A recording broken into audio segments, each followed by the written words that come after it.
Méabh De Búrca and Scarlett Herron are with us to look back. We heard there from Eileen Gleeson talking about just put the ball in the net. Sometimes it's a very simple game, Maeve, and when you don't do that, you get beaten 3-0. Well, that's the thing, yeah, and I suppose, yeah, it's an easy way of putting it anyway, but they definitely had, I think, the best probably 45 minutes anyway. The first half was probably the best we've seen in a few games from them, but then you get the worst result. So it's kind of, I like to keep saying, a balancing act really between trying to go for it a bit more and make ourselves more expansive, yet then you're susceptible to the counter-attack as well. So. Because in fairness, right, there was a significant portion of people who were saying there's no change in style here, like particularly the low block that we played in the England and the France games. This is basically Vera without, it looked like, any of the results. And so this game, there was actually a change. We went to 2 up front and they did try something different, but they've got punished. So is this just the hard yards where you get better from this, or are we in a bit of an identity crisis at the moment? What's the reality of the situation?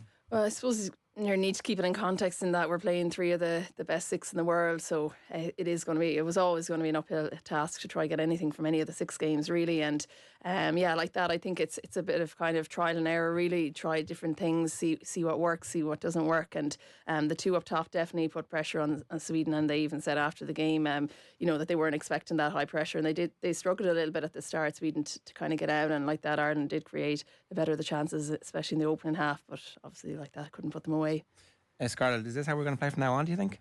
You kind of hope so, looking at it on paper. I know that the sort of scoreline is a bit harsh to look at on the eye, but I think when you look at the sort of performances against England and France, you're sort of backs against the wall for 90 minutes of the game. You're kind of just hoping to hold on to any sort of 0-0 lead you can and then just try and nick a goal at the end. But I think if you keep playing in the attacking football, like, it shows that we can go forward and we can sort of create chances, and we have the players to play a more attacking style of football. Like, we got a lot of joy out wide, I thought, and I thought Jesu was brilliant on the wing, just getting balls into the box. And obviously the 3 chances we had with Amber and Lily Ag, like, one of those goals goes in and it's a completely different game. We're on the front foot for the first half an hour. I thought it was really positive, and you'd kind of hope that they can see that as well, and I'm sure they do.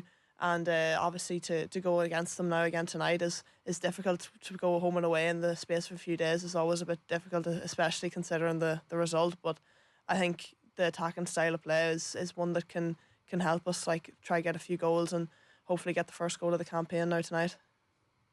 What's the most important thing here in terms of keeping the confidence of the players in the change? How will they view the 3-0 defeat? Are they pissed off about the fact that it ends so badly, or do they see that first half an hour and think, okay, there's enough there for us to stick with?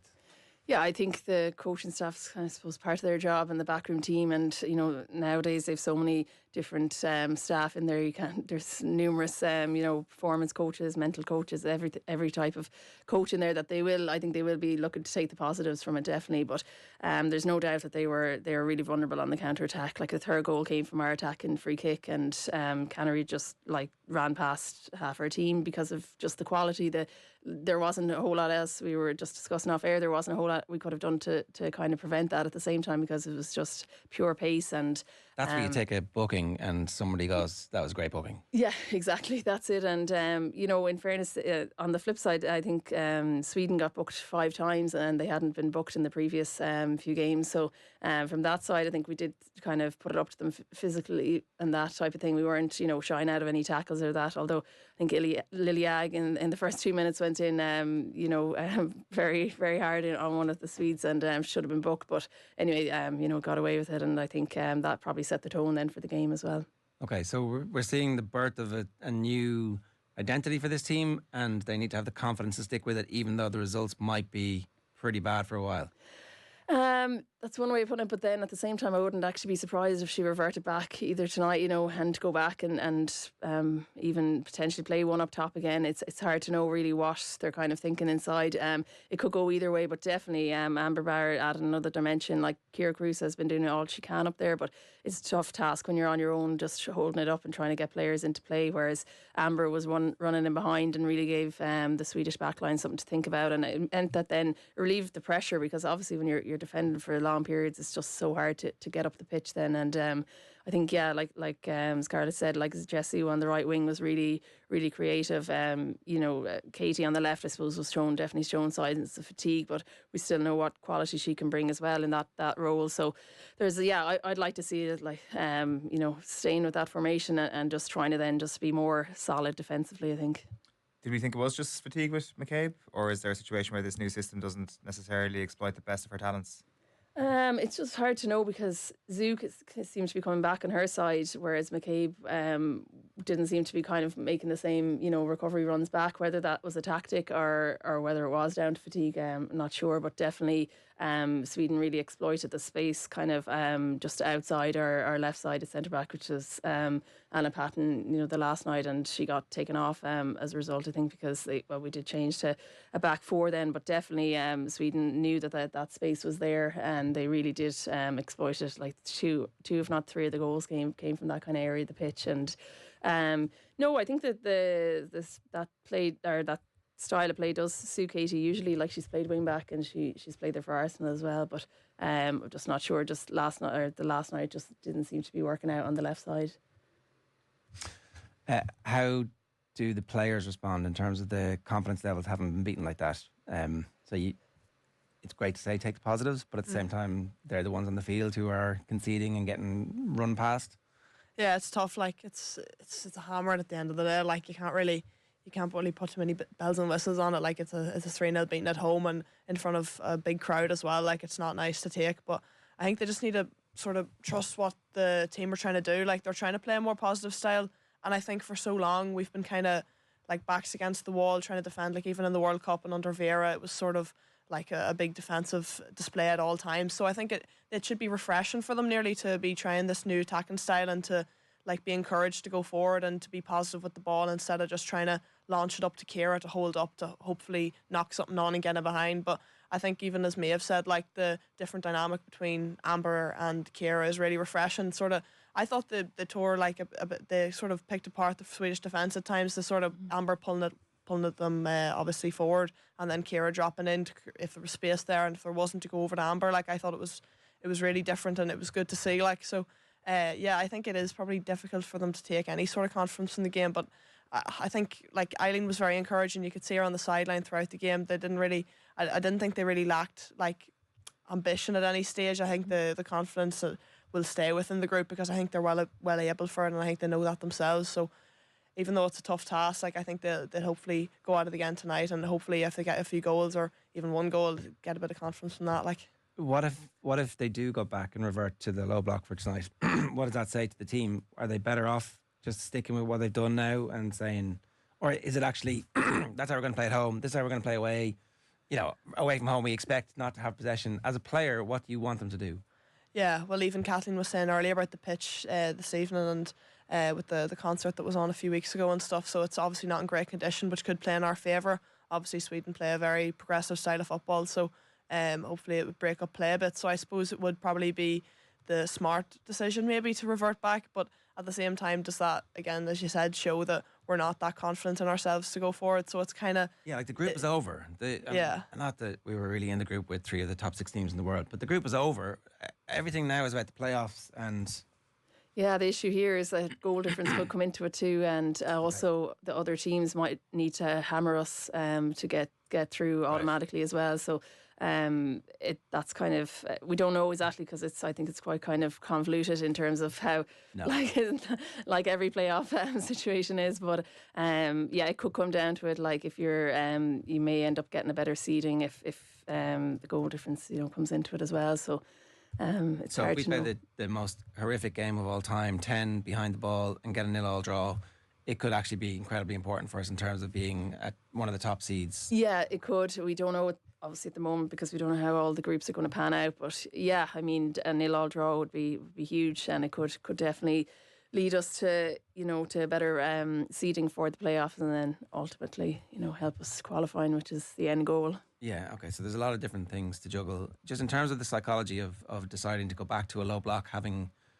come off and told everybody it was great, that's a difficult thing to manage for the group, isn't it? It is, yeah. And I mean, we won't really know until an hour before kickoff, and we see how many forwards are named. Really, it's it's going to be ultimately how we'll know. But it is, yeah. It's hard to know. I mean, yeah, in a way, you would want them to stay with the two up top and try to kind of improve on it, and just maybe not take as many risks. Like at times, we were gambling forward with our wing backs, and there can be certain ways of still playing that style, but just tweaking it a bit to make sure that we're not as vulnerable, particularly on the counter attack when Sweden are just so gifted, really. Yeah.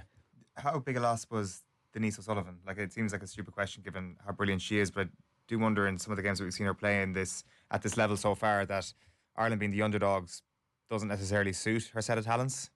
Yeah, I think especially considering we're playing the more attacking style, like we're missing that creative outlet at a lot of times. Like I thought the midfield, I thought they were good, but probably lacked that bit of creative outlet as well. Like Denise and is Ruth, Little John as well. Yeah, and Rusha as well to break up play. And I thought Sweden were very physical, so I think we really lacked that bit of bite from Rusha as well.